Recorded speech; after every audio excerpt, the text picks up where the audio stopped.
VOA's Paul Ndiho recently returned from Zambia, where he spoke with a group of gay rights activists about the nation's anti-gay laws. And he joins us now with more on the issue. Paul? Thanks, Alina. Homosexuality is illegal in Zambia. It's a situation that has drawn increasing criticism from many Western nations.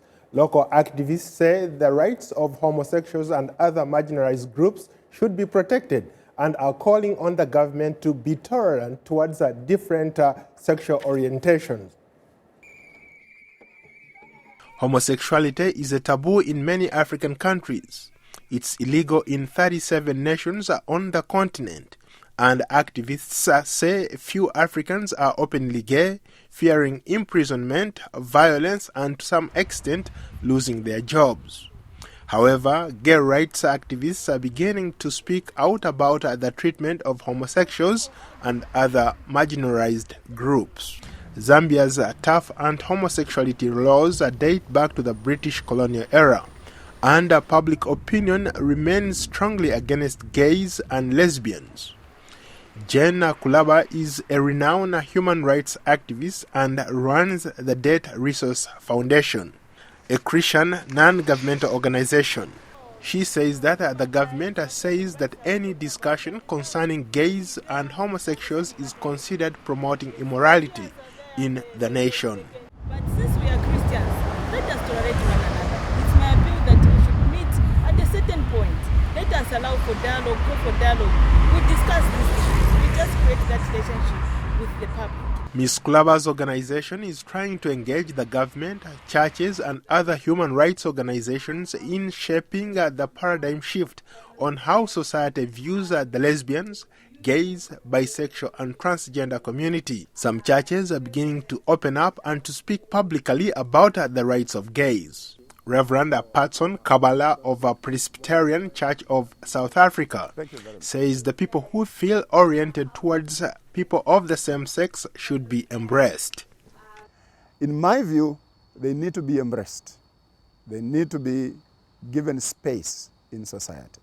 Reverend Tela Sashumba of the Reformed Church of Zambia shares the same sentiment. The government must come with a law that should embrace almost everybody, regardless of whether they are on the other side of the story or not. Zambian gay rights activist David Musonda says the government needs to create an atmosphere where the LGBT community, government, church leaders, and civil society can meet and have a dialogue to forge a way forward.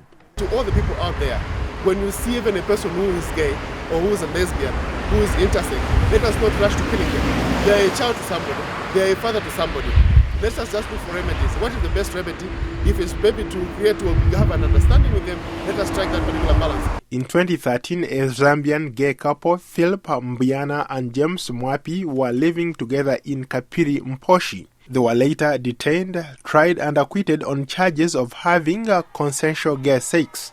The subject of gay rights is almost greeted with disapproval, and many believe homosexuality goes against the religious values of the country. At this workshop organized by Panos Institute, an organization that empowers communities to shape their own agendas, has brought together community leaders, civil society groups, and gay rights activists to debate the issue.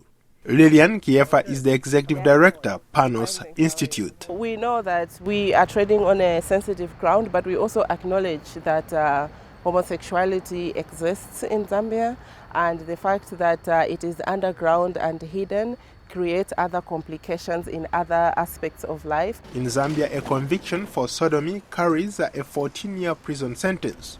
Other African countries are struggling with the anti-homosexuality laws that date back to the British colonial era. A Ugandan constitutional court recently annulled a tough anti-gay legislation signed into law by President Yoweri Museveni. Voice of America reached out to Zambian government officials for comment on their anti-gay laws, but they declined. Back to you, Linard. Thanks, Paul, for this insightful report.